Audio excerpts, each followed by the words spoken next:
Stop that. Stop that. Stop that. Yeah. I hear him chat to the noise. Move too quick, can't stop for the talking. I hear him chat with the walking. Just too sharp with the prize. Wipe down the pond. If you wanna touch my please use caution. Cold like 0 degrees. I'm out the cage, gotta let out the beast. Revolutionary, gotta let out the streets. Locked in a cage, I'ma let out the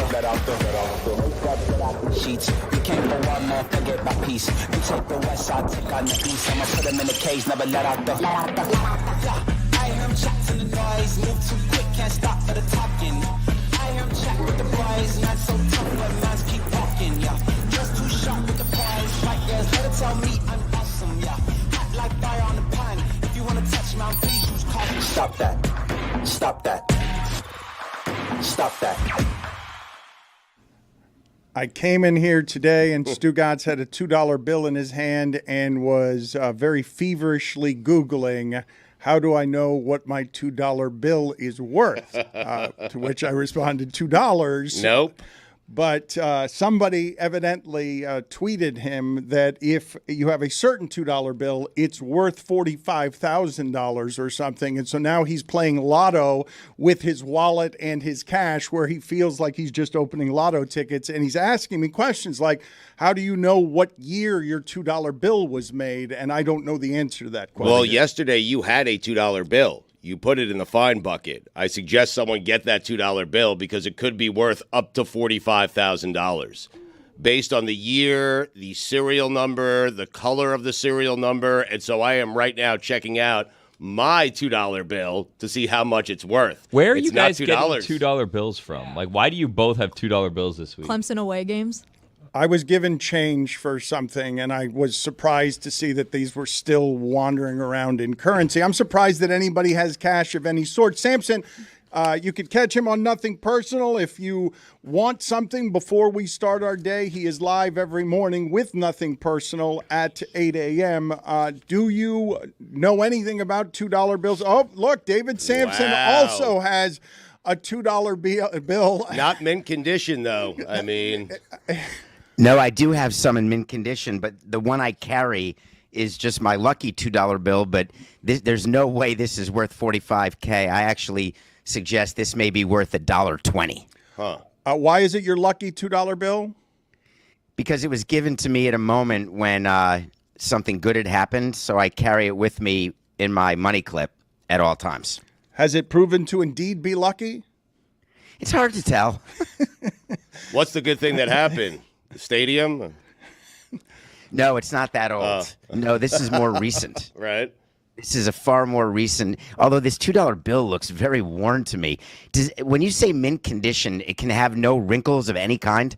It's not supposed to. It's really based more on the year that the bill was issued in terms of the value. It's not a baseball card. Right. I think it can be a little crinkly. They prefer it in mint condition. I'm on uscurrency.com, okay? We will get to David Samson in a second.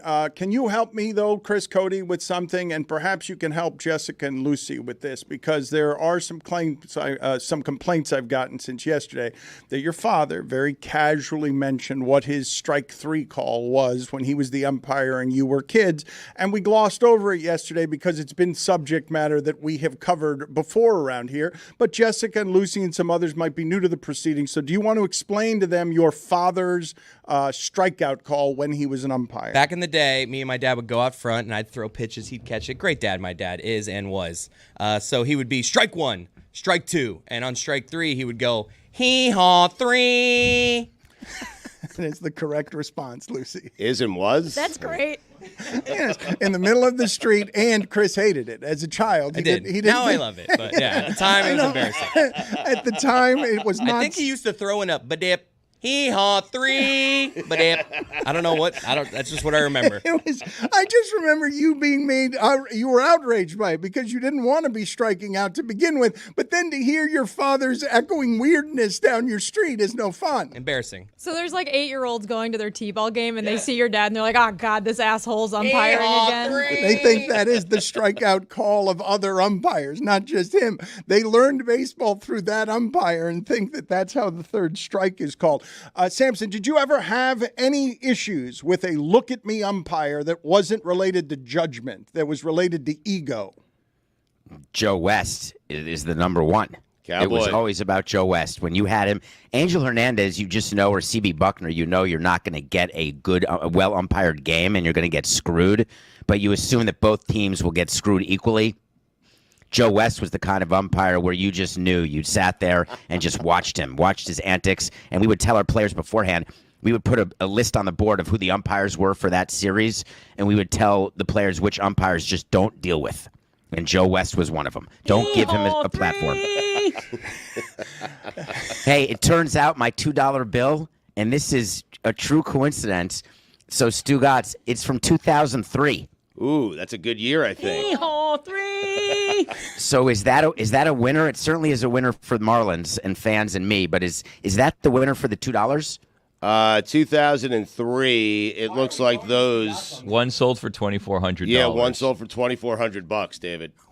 I'm serious. Not in that condition, though. Yeah. That one's a little. Yeah. To be a grade 10. Yeah. Why are you raising your hand, Samson? No, I'm just trying to see. I was thinking about after the show because it's so early right now. I have plenty of time. I was going to try to iron it or try to flatten it or try to restore it. Yeah. Because if this is worth $2,500, it is certainly worth $1,000 of effort of restoration. Do you imagine that there are people in our audience that don't know that there is such a thing as a $2 bill? There right? If you're not dealing with cash at all, I'm guessing that there are many people in our audience that don't know that there is even a $2 bill or have never seen a $2 bill. I think that, Samson, you're looking at me as if I'm strange, but I remember at the time being a $2 bill. I was shocked when I got it. Yes. Weird when the first time I saw one. So I got to imagine that there are people in our audience who don't carry cash at all and just don't think there's such a thing as a $2 bill. Put it on the poll, Juju, at Le Batard Show. Are you aware that there is a $2 bill? Aren't you curious now, though? Because you gave one away yesterday that might be worth $4,500. I mean, you want me to get it? I said $45,000. I mean, it could go up to $45,000 if you have a rare one, an old one. But yours is sold for $4,500. Billy, he made a mistake. I'm on USCurrencyAuctions.com. I mean, check it out. That is the move, to tell you to check it out. I'm there. I got charts. I got graphs. The show moves on. It is a great move. I can't dispute it. Can you help me, Samson, with the general manager meetings that are going on right now? The Marlins have a new president. David Samson told us at the time that Kim Ng was a eyewash hire, is what he called it, because he said they weren't going to actually give her power, and she has since left the Marlins, at least in part because it would seem that she didn't get the kind of power that she wanted to actually have jurisdiction over the organization. What do you make of the Marlins' new management team? He is very well thought of in the industry. He is a young hotshot. He is extremely analytically based. He worked for a team that we always wanted to emulate. And Bruce Sherman just came out and said, we want to be like the Rays. We want to win at a low payroll because that's the best way to do it, and that's by necessity. He's never been a number one, so there's always adjustment. There's always a question, will he be able to manage people, which is a big part of running a baseball organization? But there's no doubt of his baseball acumen. The question is, will it translate as the president of baseball operations? And the other question is, what was promised to him in terms of dollars spent off the field? I'm not as focused at all on the payroll, the major league payroll. I'm focused on the infrastructure, because what Jeter did was spend money on moving the home run sculpture and on building academies in the Dominican. The question is, and on changing things that were just a waste. I'm wondering whether or not Sherman will invest money, and I suspect he will, in infrastructure on the baseball operations side, and that is critical for Peter because that's what he's good at. You say that it's important to be good with people. Do you think that your employees would say that you were good with people? Yes, I do, actually. there's a big misconception in terms of what you think I was like running the team. I asked you a versus what the question. people I I work didn't. for I think. didn't come. I just asked you a question, asking you about what your self-awareness was or wasn't there when you say it's an important thing to deal with people. Because you're also the one last week who told us that you were laughing when you had fired one manager and another manager was passing. The new manager was passing him in the hallway, and I would say that the original fired manager might say that if you were laughing at that, you're not great with people. Oh, I don't think those are mutually exclusive at all. I think you can be good with people and just be honest. And Joe Girardi, you're talking about Joe Girardi, he knew exactly where I stood. It did not come as a surprise when he got fired. Say what you will. He knew very well that he was being let go because he knows the way he acted from minute one that he was hired. So I think that people just want to know where they stand. When you manage people, like even at Metalark, they just want to know what's happening. What's my bonus going to be? What's my airtime going to be? What are we doing? As long as you're honest, you can laugh. David, were you surprised at all that Craig Counsell chose the Cubs over the Mets? I can't believe the Cubs gave him $8 million a year. That is the Deshaun Watson of managerial contracts. No manager will get to that number because the owners will make sure that no manager gets to that number. And Craig Counsell said that he did it for everybody else. I love that. That's so nice of him. I did it to raise the level of all managerial numbers and make sure that they get paid the way GMs got paid. Took one for the team, ridiculous. Huh? He underestimated what Milwaukee can be very mean to you if you cross them. Yeah. And he crossed all of Milwaukee. He's done there. He's dead to them, which is unreal because he was their hero. And he could have gone anywhere and he would have been fine. But he chose the one team that he could have even gone to the White Sox. You can't go to the Cubs.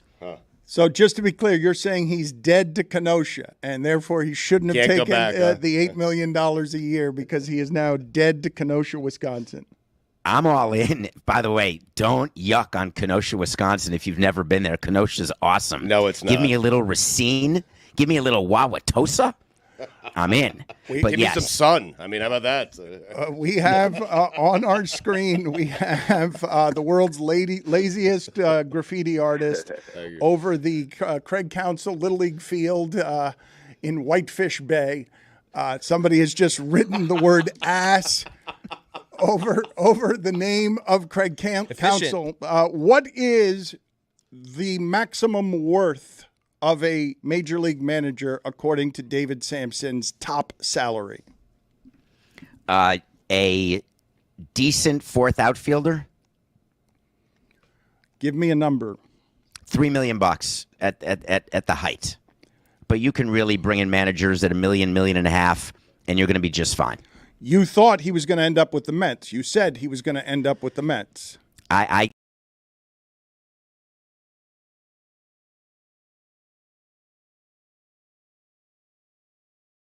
cannot believe that Steve Cohen did not match that, and that is what everyone is saying, that he was unwilling to go to $8 million a year to get Craig Counsell.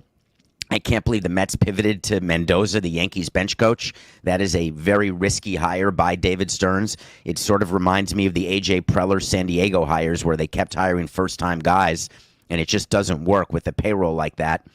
And so I'm just shocked by all of it. Craig Counsell and David Stearns worked very well together in Milwaukee. But it turns out, and this is where it got strange for me, he didn't ever want to leave that area. He has kids in high school, and the irony is now those kids, my kids got crushed for the Cliff Floyd trade. When we traded Cliff Floyd, my little kids got made fun of at school, which was not nice, and they were young. Now he's got kids in high school, and he's not the most popular guy anymore. So I think the point of what he was doing is now lost, though they are rich. If the Mets are rebuilding the way that Max Scherzer and Justin Verlander led us to believe they were told, is hiring a first-year manager the worst thing? Because are you going to get an established manager who's not going to really want to be part of all that losing?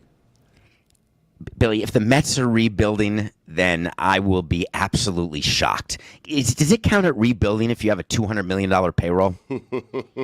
It's inefficient spending. It can't be rebuilding. That's not allowed to be rebuilding. I agree. If you're going to rebuild, give me $15 million as a payroll. 2006, that's a rebuild. I don't think a $200 million payroll or top five payroll is rebuilding. I don't give him that excuse or that leeway. Let's play for David Samson the sound of longtime general manager of the Yankees, Brian Cashman. I believe he's got to be, if not the longest tenured GM, he must be, right? Because he's been in that job forever, and he didn't like some of the questions. Old New York media, you know, Joel Sherman is somewhere in this scrum asking the difficult questions. Old New York media is peppering Cashman here. Listen to this back and forth. Which are largely out of your control. But is there anything that needs to change and will change on the process side? Oh, we're always looking to improve on process. So last year, everybody thought that, well, first and foremost on the I want to make sure, and I think it's been put out there. So people talk about we're analytically driven, right? Do you know we're the least large? We have the smallest analytics department in the American League East. Is that a shocker to you guys? We have the largest pro scouting department in all of baseball. Is that a shocker to you, to everybody? Shouldn't be, but no one's doing their deep dives. They're just throwing ammunition and bullshit and accusing us of being run analytically. Analytics is an important spoke in our wheel, but it should be in everybody's wheel, and it really is an important spoke in every operation that's having success. There's not one team that's not using it. We're no different. But to be said we're guided by analytics as a driver, it's a lie. But that's what people want to say. I know I can't change that narrative. All I can continue to do is say bullshit, not true. But I will, guarantee it's important, and we utilize it along with our pro scouting opinions, along with our amateur scouting opinions. And yes, sometimes we do better and sometimes we do worse with some of our decisions. Sometimes they don't work out, but that's also part of the process. And we've had obviously our fair share in the more recent 2 seasons that haven't worked out. Some of it because of injuries, but. I'm not sure that's the best sound from that back and forth with Cashman. We'll see if we can find better sound. But that as a rejection is funny because how can you not enjoy, David? How can you not enjoy the leader of the Yankees, a man actually named Cashman, for that person to say, I'm upset that you would say I'm guided by information. We are not guided by information. Data and analytics is not something that guides us. We prefer a lack of information. My guy. We led Nothing Personal with that just this morning. And our word of the day was describing what he sounded like. What is the word that comes to mind listening to that soundbite of Brian Cashman at the GM meetings? Defensive to me. Very defensive. We use the word today, indignant. There is something going on there because Hal Steinbrenner did an entire interview talking about he and Judge decided what they were doing and whether or not Aaron Boone was staying, and Nick Swisher and Andy Pettit. The Yankees are an absolute mess. Happy birthday, Giancarlo, by the way. He turns 34 today, if you can believe that. But the Yankees are a total mess. Hold on. Happy birthday to him. I don't care. Good luck. Go ahead. I'm sorry. It's so hard to see when you're pressing those great buttons you have. Mm-hmm. Yes, so the Yankees are in trouble. If you're a Yankee fan, you ought to be concerned. Cashman looks like he's done.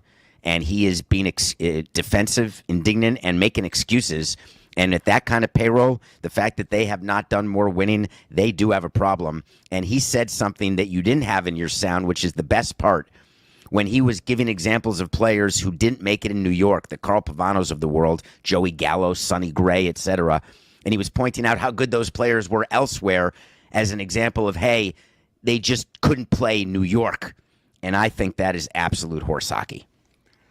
Billy yesterday was lamenting. He was longing for a time, and I don't know what year this would have been, but he was lamenting that the Gold Glove Awards were given out quietly, that no longer is it a big deal when somebody wins a defensive award in baseball. I'd make the argument that the award in general has been cheapened all across celebration. I just don't understand why they're doing it on a Sunday night during football season. Like, why can't we wait until Tuesday to do it when there's not? I don't think there was even any NBA games yesterday. Like, Tuesday would have been a perfect day to give out those awards. It's election day.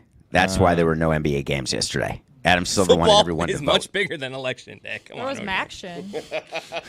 He's right. The Maction does not respect the election Big win for Ball State. process. I mean, I think it's great that he brings attention to Election Day. I thought actually the Gold Gloves were being given out at a dinner Friday night in New York. I thought they did it live as a whole megillah. It turns out that that's just a dinner celebrating who already won because they don't, I guess, want to bring in all the finalists. They just want to bring in the winners.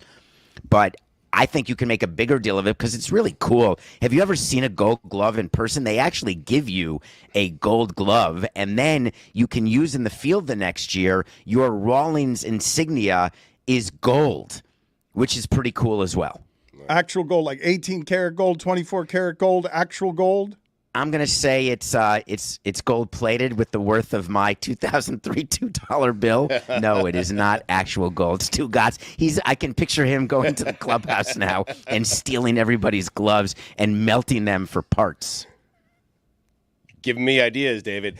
Did you ever care about the Golden Glove Award, Dan? Like back in the 80s, the Gold Glove Award, I never cared about it. Even when Ozzie was winning it every year, who cares who the best fielder is at every position? Honestly. Like it's $50,000. So what? So players had bonuses. So I hated the Gold Glove because they got $50,000 bonus, Gold Glove bonus, and then they could use it in arbitration as a special accomplishment. And so what the union does is they come up with all these new accomplishments. You know, Offensive Player of the Year in the American League or whatever they do, and then they can use that. So as presidents and GMs, we would get together and try to have fewer awards, not more. Stugotz turned the Gold Glove into a delicious buffet. I did. Golden Corral. Yeah, golden. Put it on the poll. The Golden Glove. Take it with your stomach. At Le Batard Show, Golden Corral, yes or no? Just yes or no on Golden Corral. Steve Cohen, you mentioned him. What is he thinking about spending $8 billion on? Oh, I don't think he's going to write a check for $8 billion, but for all the Mets fans out there, you can now go to Citi Field and you can. I think the Guitar Hotel from Florida, they're doing a Hard Rock hotel and casino. They're building all of this development where the chop shops currently are. And for $8 billion, this big announcement was made with green space, and you can gamble and eat before and after games and outdoor activities and music venues. And he forgot to mention one thing in the announcement. Who's funding it and whether or not it's been approved. And here's a little bit of news for you. They have no funding plan and they have zero approvals. There is a decent chance that 28.6% of your audience will be dead before that $8 billion park opens at Citi Field. We are headed there, though, right? Correct? Where all of these economies around these fields are surrounded by gambling money amusement parks. Take a look at where you are. Yes. Are you wondering whether or not gambling companies are running the world? I think it's fairly obvious where the revenue is, and that's because give the people what they want. And what you're seeing, Hard Rock, what they're doing, they just started in Florida. There's now betting on your phone in Florida through the Seminoles, and this is not hundreds of millions of dollars. This is billions of dollars.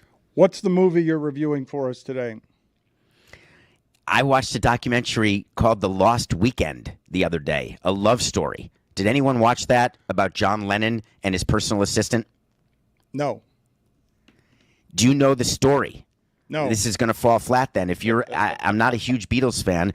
I always thought John Lennon was just about Yoko Ono. I didn't realize that Yoko Ono, during a troubled time in their marriage, said to the assistant of John Lennon and Yoko Ono, do me a favor and have sex with John Lennon so I can control who he's cheating on me with.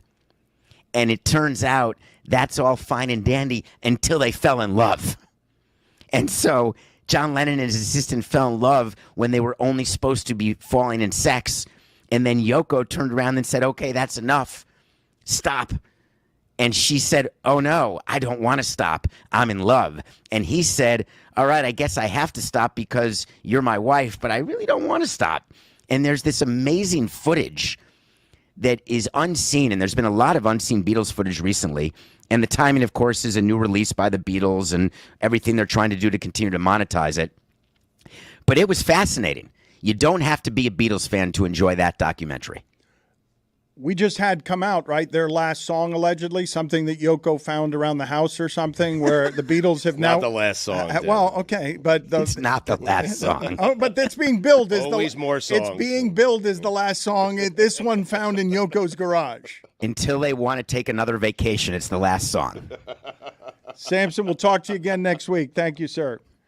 David Samson, nothing personal. I will tell you again, at 8 o'clock every morning, he goes through the terrain. If you want to get caught up quickly on a lot of different sports subject matter, nothing personal, 8 a.m. every morning. They have found for me, Stugotz, the more contentious Cashman clip. Chris Cote, how do you feel about this? We're going to play it next, but how do you feel about the Cashman clip? I feel good, and I think it's Joel Sherman that he's going back and forth with. Is it the right one this time? Yes. Okay.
I think that we erred yesterday in just sort of taking for granted that LeBron, at 21 years in, oldest player in the league, is presently doing what would be the Kareem Abdul-Jabbar rocking chair tour if we thought this was actually LeBron's last year, if we thought that this was in any way goodbye. I'm not certain we're close. I'm not sure how close we are either, but one of the things that happened in that Lakers game, and I wanted to talk to you about this because the last 5 minutes of that game were awful. The Heat have the worst defense, the worst net rating in the fourth quarter of any team in the league. It's like below San Antonio and Washington. They're just terrible. No one scored in the final 3 minutes of that game. Right, and there were a lot of open shots, and the Heat could have very easily lost on an open shot. LeBron passed the ball to, an open shooter, as he does at the end of games, and it was missed. But a lot of people after that game, because of the foul calls, because of the lack of foul calls, because LeBron is a complainer, and everyone knows that he's a complainer, a lot of people were talking about the last 2 minutes of that game, the officiating. The league office puts out there were no mistakes made with officiating in the last 2 minutes. And the part that I wanted to ask you guys about, because I believe most people are very, very good only at demanding accountability of others. LeBron failed at the end of that game. He's going to believe that there are reasons for that failure that aren't him.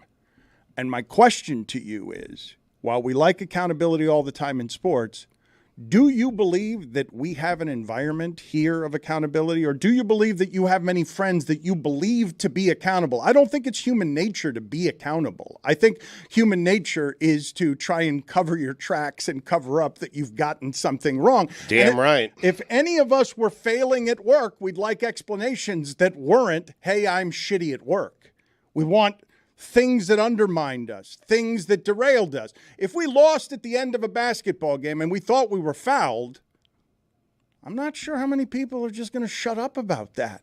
And so I'm just asking you, as accountability, when you think of accountability, is it something that you think we have in our daily lives around here? Because I don't feel like it's in my daily life and the people that I encounter. I'm not just talking about here. I'm just talking about anywhere.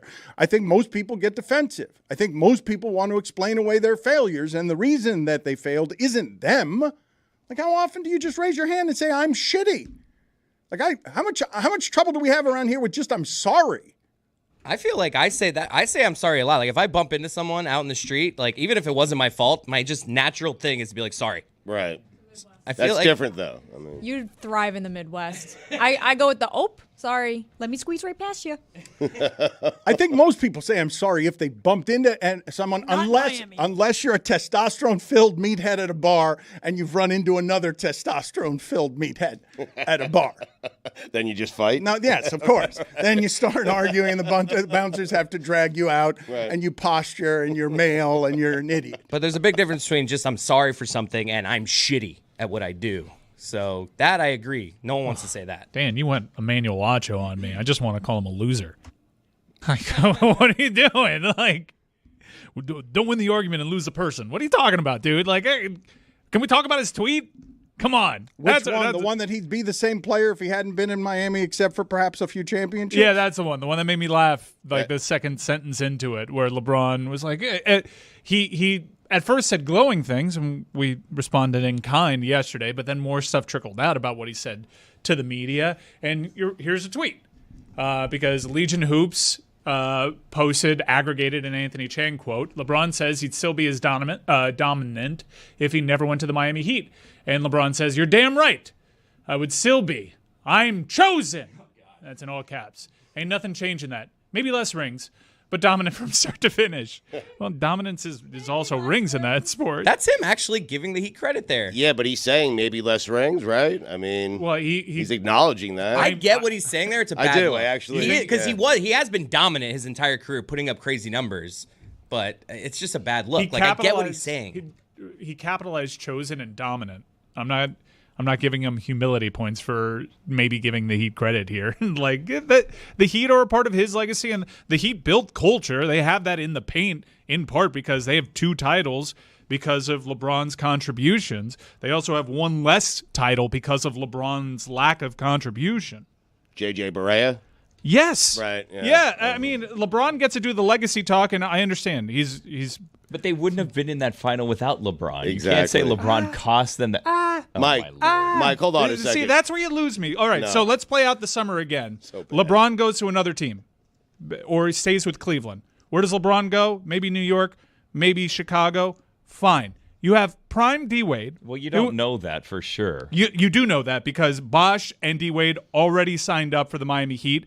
You don't want to believe their quotes? Fine. Chris Bosh told us directly he was coming here anyway. And Dwyane Wade and Chris Bosh, while they had an inkling that LeBron would come here, weren't sure when he did that. So you have prime Chris Bosh and prime D-Wade. Dwyane Wade was the best. And I'm sorry, Kobe stands. He was the best shooting guard in the league at the time. He was the best player on that Olympic team. You mean to tell me if LeBron James goes away to another team, the Celtics aren't there to stop him? The Miami Heat aren't there to stop him? Because Dwyane Wade was the best player in that NBA Finals that they lost. Dwyane Wade's legacy took a hit because LeBron couldn't come through in that Finals. So, yes, I agree. Wait a You're minute. probably... What? Am I wrong? Wade's legacy took a hit because of LeBron? Yes, because he would have had a second title and a second Finals MVP. He would have been the best player on the court in the 2010 Finals. He got 2 more rings because of LeBron. I understand, but he got one fewer Finals MVP.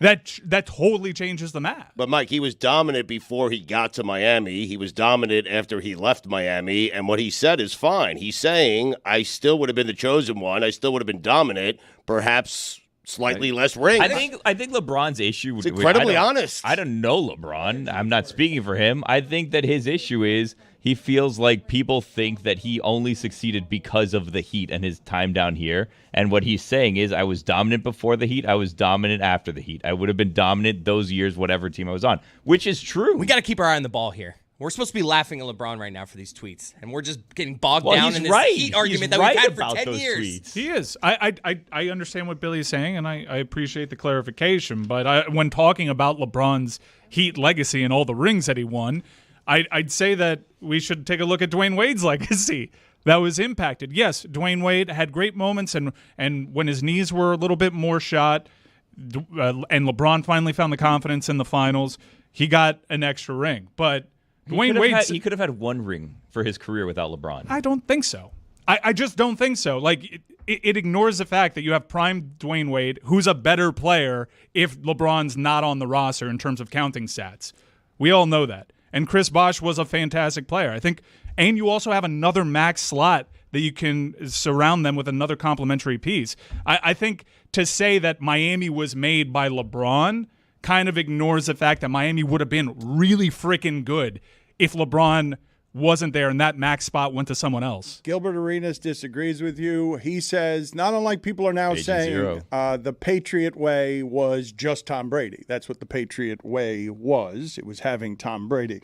If the Patriots lose this weekend. Ball security, Dan. If they lose this weekend. Give me the Duke. Yeah, I've given you hard glances while you were playing with that the entire time, knowing that you were going to fumble. Should have just kneeled it down, Dan. I haven't fumbled. The Patriots, if they lose this weekend, will have lost for the 33rd time since Tom Brady left.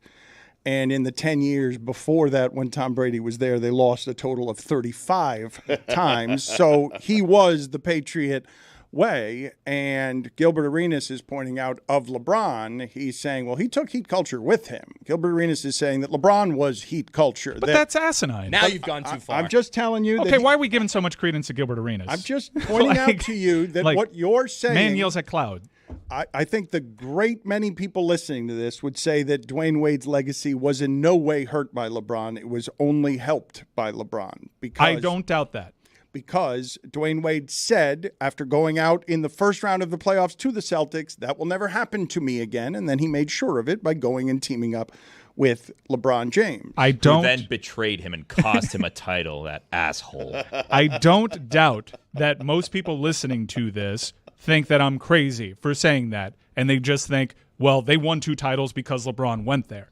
But you're ignoring what those players were in that time, what the Eastern Conference landscape would look like if LeBron simply went elsewhere, and you're foolish if you don't think that the Miami Heat would have been in that title conversation the entire time, considering LeBron left, and they've been to 2 finals since he left. It's not and lost one to LeBron. It's not the greatest thing. He's won 2 championships since he left. Yeah, but one in a bubble. I mean, I'm with Chris Cote. This argument is something we've been having in some form for 10 years, and I'd like to skip past it. But another thing that we're ignoring from that tweet that he has somehow made us numb to is an athlete just saying and us accepting it. Yes, I'm chosen. That's right. Chosen. We don't have beef with that. Chosen by God. That's right. Chosen. I've been chosen by God. Well, that's true also. To be a holier and better person than you are. We all agree. If you want to criticize anything LeBron does on social media, criticize him ranking tight ends where he's clearly reading off a screen. Oh my God, what were his rankings?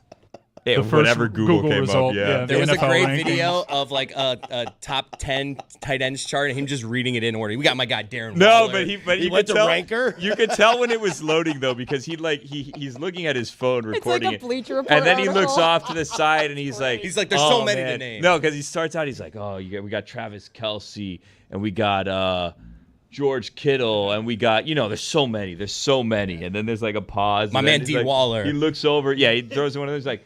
And then he's like, oh, like he sings like Hawkinson, like if he was thinking about it and forgot it. And it's clearly he's just scrolling on Reading it another in screen. order. Yeah. One of my favorite love LeBron. things is It's the best. when he He's takes so good at pictures. content. He takes pictures with books, and he's always reading page 1. But here is another tweet because of the 2-minute report from LeBron. The game isn't won or lost in the last 2 minutes. If you know the game, Ugh. oh boy. if you know the game, things happen throughout the first, second, third, and first 10 minutes of the fourth that have major impact Major on caps. outcomes. All caps, major. I don't think you need to know the game to know that. Was he watching the Iowa-Minnesota game too? I think you can be a total toddler and learn that before even reaching at the places where there are books and they teach you things. You need not know the game.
I'm going to get to this contentious Brian Cashman sound in a second, but I'd like to ask the audience and everyone here, can a man who has been dubbed eyebrows be the sexiest man alive?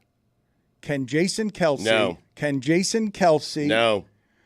Be People Magazine's sexiest man alive when Phillips from the Dolphins has called him eyebrows because he's got really bushy, unkempt dad eyebrows? Can you start over from the very, very beginning with what you were asking? Not the Cashman question, but you want me to just start Yes. with Kelce. Yes. Can someone who has been dubbed eyebrows Start over. No. You said, can a man? No. can $5. can a man No. Jason Kelce being sexiest man alive, that's just capitalizing on Kelce's stuff, is it not? That's Yes. just People Magazine wanting to be near anything Taylor Swift No, related. People Magazine woke up and saw Jason Kelce and said, that's the sexiest man alive. I said this a few weeks ago. I don't like this whole Jason Kelce thing. And let Yeah. me preface, this has nothing to do with Jason Kelce. I don't like what the social media is doing.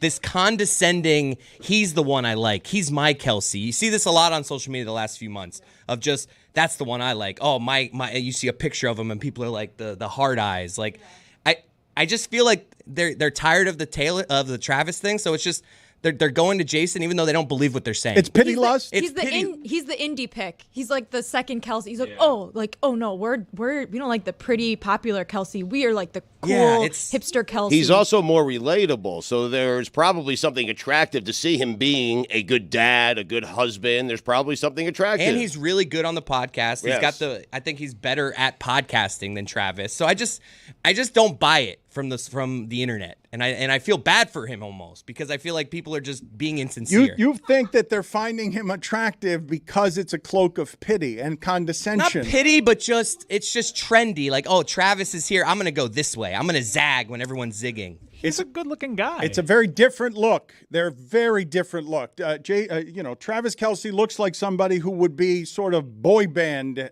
dancer, handsome, and Jason Kelce is more lumberjack, really hairy torso. Handsome. He's not sexy. There is a segment of the internet that really loves fat. lumberjacks. I think he's good looking. He's a What center. are you doing here? He's a center. Wait till he gets into the off-season program after he retires. Jeff Saturday That guy's going to be the sexier Kelce. No, if he was a forklift driver, you guys would not pay any attention to him. In fact, you'd probably call him creepy. Yep. Wow. What? Wow. Billy's right. Put it on the poll. If Jason Kelce were a forklift driver, would you call him? My first word was creepy? backhoe. I would say that Travis is prettier than Jason. I'm telling you, wait till he gets on that Jeff Saturday program. Prettier, huh? Beards are in, too.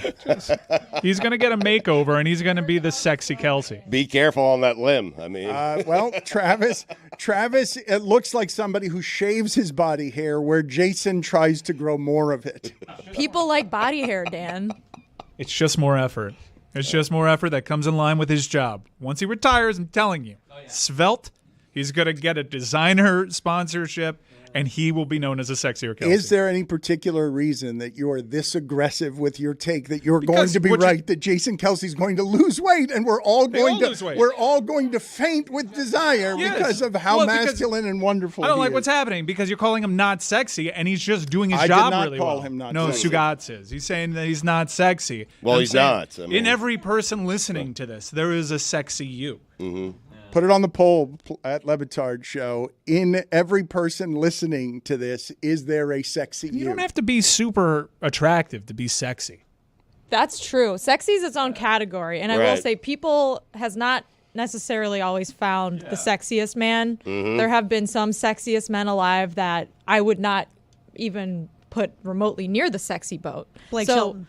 Thank you, Lucy. I didn't want to say it. Right. So this isn't really that far off for them, but I do think he's a good-looking man, and I do think that some people find him very sexy. I think it's also important to note it's okay to be ugly. There's ugly people out there, and like don't feel like you have to be attractive. Still be attractive. Yeah, right. you could still be ugly. Right. It's fine. Just you can be happy ugly and being you. attractive. Yeah. Exactly right. See, to me, this has nothing to do with what he actually looks like. can, It has Dan. to do with just the internet grabbing a hold of something and wanting to just be trendy. I hate it. Some people like someone that can make them laugh. If And by that's fine. definition you're Very ugly, sexy. you're then not physically attractive. Well, that's Well, your I mean, definition. On the inside, though, I mean, No, have you you're ever funny, listened to you're a Christina good Aguilera? dad, you're a good husband. Beauty you isn't know? skin deep, Dan. There's a lot of hot people that are actually really ugly. It's in the eye of the beholder. Thank I mean, you. Yep. Greg's right. Then what is the definition of ugly? If Scott you're not, Disick. If you're not granting me that ugly, Lord, There's Disick, good-looking you. people who are ugly, Dan. I mean, that's not. No. Yes. yes, Yes. absolutely. 100%. You're either good looking or you're ugly. That's a choice I thought between you were the a two. writer. You What can't is be this both. binary You can't be everything? You can't be both of those things. Those things are not. Those are not by degrees. If you're calling someone ugly, you're saying they're not attractive. That's what you're saying. Look, I'll give you an example. Adam Driver. Sexy. But not if he were a forklift driver. Also very ugly, See? but very sexy. What about But Pete he's sexy. Davidson? So has that something about him? We can't deny He that. has BDE. We've been over this. See, but Jason Kelce doesn't have this stuff. And I'm not saying he's ugly. I think he's just a normal guy. makes This is you just laugh. the internet just doing a thing. I hate the internet for this. This is the internet's fault. Chris, you're a lovable guy. I'm sure I'm people not- are attracted to you, but I'm you make not them laugh. criticizing Jason Kelce. Like, Billy and Stugotz are in that lane. I'm not taking What the lane? lane. What of- lane? of calling him the ugly. creepy Who and said ugly that? lane is I the one didn't that say you he two said it. No, occupy. I never Nope. said he was creepy Nope. looking. You said if he was a forklift driver. Well, he's not. Okay, but if he were, if I Anything. So? I mean, I mean, no, you said he was creepy. I do think Chris is right in that there is an element of a popularity thing going on here where everyone, including there was this whole story this week about Gannett hiring a Taylor Swift reporter. Everyone's just drafting off Taylor Swift's popularity right now and trying to get, if you can get like a little pinky, a little sliver of the Taylor Swift stan crowd to buy your magazine or to care about your thing, you're going to be doing really well this year because that's like she's taken over the world. We wouldn't be talking about it if they put Connor Williams on there. Okay, that's the Dolphin Center for everyone that doesn't know that. I'm just Thank saying, you. like this is them just trying to get the I Taylor think we Swift would thing. be talking about it if they put We it would. It would be. Also, it's always been this transparent, but there hasn't been quite the gulf. Patrick Dempsey has not been a pop culture staple for a good decade. But because he has a movie coming out in 2 weeks, he's the sexiest man alive. And he's also very handsome. I'm not taking that away from him. He's nicknamed McDreamy. But he was nicknamed McDreamy 10 years ago. And it's just because a movie's coming out. I don't like this. People needs to tell us how they decide this. Because Exactly. I think there should be a popular vote. Because when they chose Blake Shelton years ago, Love this. they lost me. Yep. And I was like, I don't trust this. I don't want to throw out election fraud, but with people's sexiest man alive, I think so. This is Think like so. this is like the college football committee. Is it body of work? Is it strength of schedule? Yeah, a two-loss Eye Notre test. Dame. Maybe Sam Hartman makes it. how about some regular Joes? Why is it always a celebrity? But that is- How but- about we actually That's what go they're and going find for. the sexiest well, man Kelsey, alive? Kelsey is the regular they're Joe. going for the with this. Man, millionaire he's not- regular yeah, Joe? exactly right. Whose brother is dating Taylor Swift. Just like any average Joe. Number one podcast in America. Just a regular guy. The regular Jason is appealing on the sexiness front to he's an everyman. He is someone who's just like us. So Lucy's alleging voting machines from Venezuela. Is that right? Yeah. Look, I don't want to throw those rumors out, but absolutely. Sexy. Be very careful. They're litigious. I believe right now that people are defining satire. sexy. Maybe not People Magazine, but people are defining sexy as, is that person authentic? Is that person comfortable in his or her own skin? Is that person just themselves without a veneer or a layer of the coating and the makeup that celebrities wear as camouflage? I'm just going to say it. I would not have sex with Jason Kelce. Would you, Dan? I would. Really? Yeah. Yeah. Interesting. I'm sure you'll make me laugh. And Giggle. some people just want that. Giggle in bed. Warm embrace, someone that's caring, someone that'll look in your eyes when you talk to them, and someone that'll make you chuckle. Like Well, that- but no, I'm- that's a dream. For me, it was the strength of his hands. How do we get Golick Sr. on the cover next year? Oh, wow. He looks great. I tried to get him to take off his shirt yesterday. I mean Friday, but that's not going to happen. Okay, well, that's a good tease. You did that in the future? Let's play Brian Cashman's sound here for the audience so that we can have some good old-fashioned contention. Maybe you're making a point on behalf of other young others. players come up and succeed in the major leagues. Am I missing the young players who are coming up who With are the Yankees. offensively succeeding in the major leagues? So you're saying that we can't produce major. I'm not saying you can't. I'm asking. You described it as indisputable. I'm asking you where, ultimately. But the example you want to say right now is Volpe, I guess, and Cabrera. Those are the two, right? Peraza. Like if they were performing, they would have kept getting more at bats. They didn't perform, and they didn't. But Peraza's not getting everyday reps. He's got Glaber, he's got Volpe now, he's got LeMahieu. Prior to that was Donaldson. There was not a lane for him to even play. So I don't even know why you used Peraza. Well, these are your young players. I understand that, but he's got to have a spot to play for you to be able to use his name. If he would have hit, he would have played more. He didn't hit, so he didn't play more, right? Well, where's he going to play? Well, if he hit, he would have played. Who would he, if he hit? Like, this is Abbott Costello. If he hit, who's he taking out? LeMahieu at third? Is he taking out Volpe at short? Is he taking out Glaber Torres, who was one of the best second basemen in the American League last year? If you want to win, you're going to play the guys who are hitting. If he hit, he would have played, right? I guess if he hit better than Volpe, he would have played shortstop, and he would have won the thing out of spring training. But Volpe won it out of spring training. I think it's a stupid discussion that we're having, personally. I think our player development system, all that matters from my end to you is I think our player development system does a great job. You're questioning whether it does. That's your job to do.